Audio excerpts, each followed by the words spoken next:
Brian Hunt here, and in this video, I'm talking all about AI and discussing some ethics and different things I've been really thinking about and struggling with when I'm thinking about and using AI in my work. And I want to really have a frank discussion with you all, see where this lands with you, and see what you're thinking about this use case and different use cases with AI in video production. And this is not a question of whether the tool works or does not work.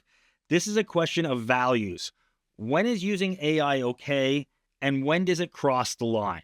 And I want to be clear and upfront, these are my opinions, and I'm thinking out loud here. I don't have all the answers, and I'm generally interested in hearing yours. So I want to set the stage here more with a little story and a backstory to last year. I got a large tattoo piece done on my back. And in the design process, I used AI to help me develop some of the visual ideas for this tattoo.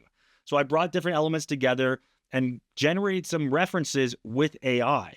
I then brought all that to my tattoo artist, and he used them as a starting point, the way he would use anything else I might bring in, a photo, a sketch, a piece of artwork I liked. He took these ideas and found other references on his own and then illustrated the whole thing himself, drew it all freehand, showed me his work, and I approved it, and he tattooed it. And that felt right to me. The AI helped me communicate an idea that I could not draw myself. The artist did the actual art. The artist did mention to me, though, that people are coming to him now with fully AI-generated designs, asking him to tattoo them exactly as they're generated. And he, like a lot of tattoo artists I know, they do not love this because their craft is not tracing. Their craft is interpretation, taking an idea, making something from it.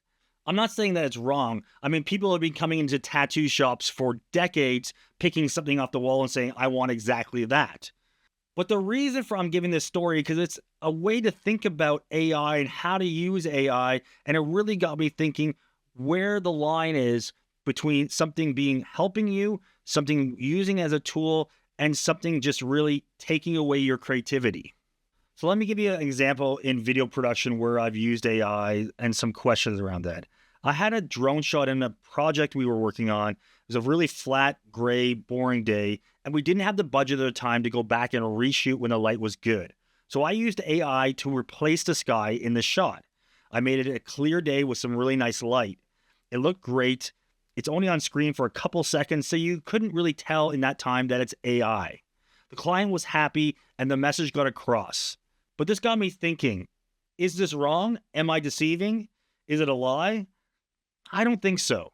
We have always been manipulating footage, and we've had color grades, we use LUTs, we use film grains, we use other things to mimic, to make it look just like film or do other effects to videos. We've been doing this forever, for at least for as long as video's been around and not filmed, because we've always tried to be making stuff look like film.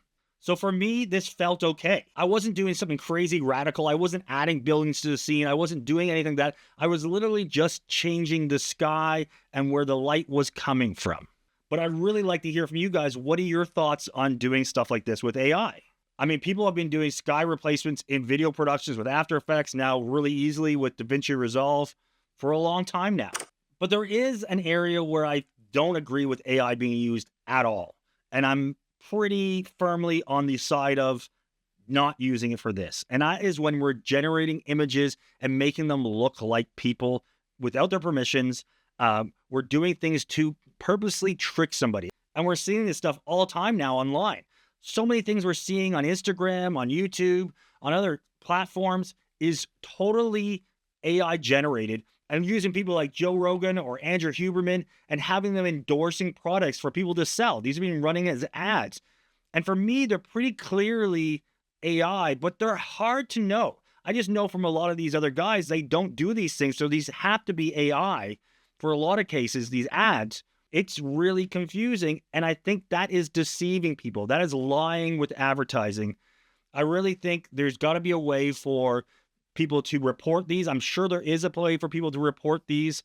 There's different rules around that stuff, but I think there definitely needs to be, and I know there definitely needs to be different rules around AI and what you can use AI for when you're manipulating or trying to fake being somebody. I think this is completely wrong. Now, there is some gray area here in a one section where it's like, what about if I'm taking a voiceover style? Say we're using something like Morgan Freeman, and we're using Morgan Freeman's style of voice, and I bring that into an AI agent, and I say, hey, make me a video that sounds like Morgan Freeman. Now, I think the only cases where this is not fraud or fake or deceiving somebody is when it's clearly making of something that is clearly you are making fun of, not making fun of. You're making something like that as a joke or as a thing, a parody. You're parodying somebody. You're not doing it saying this is exactly it. If I came out with a documentary film about, some wildlife where I live, and I had Morgan Freeman's voice, narrating that, I would hope I would get into trouble. And I would hope somebody would call me out. There is these lines everywhere. It's like, what is right? What is not right? And I think there's some people really jumping over the side of it. And there's some people that are just so scared of AI that they think they're just really pushing back and saying, no AI at all. But it has so many great tools and things that will help us in video production. And I really believe if you're not learning some of these AI tools, not dabbling in these AI tools, you're going to be left behind. You're not going to be nearly as profitable in the video production world and in the creative world. Here is where it gets even more complicated for me, because inspiration and imitation has always been blurry in creative work. Almost nothing is completely original. Every director you love was influenced by other directors. Every editor develops their style by watching and absorbing other people's work. You can tell AI to cut something and edit something in the style of a specific filmmaker, and you can ask it to write something that sounds like a particular writer. Is that any different from a young editor studying someone's work and deliberately trying to cut like them? Honestly, I don't know. I think the answer is somewhere in the intent and the scale.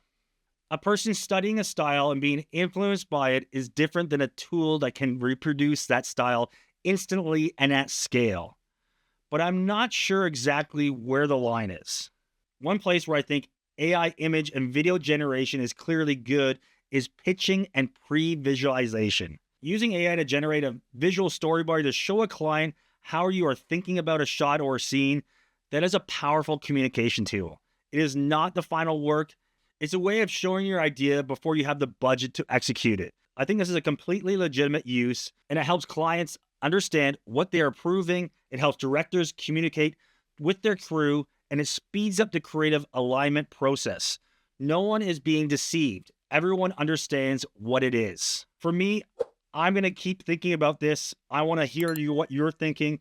I want to keep discussing this because, as I've said many times within this video, it is not fully clear for me yet where the line is on some of the things and what's right and what is not right.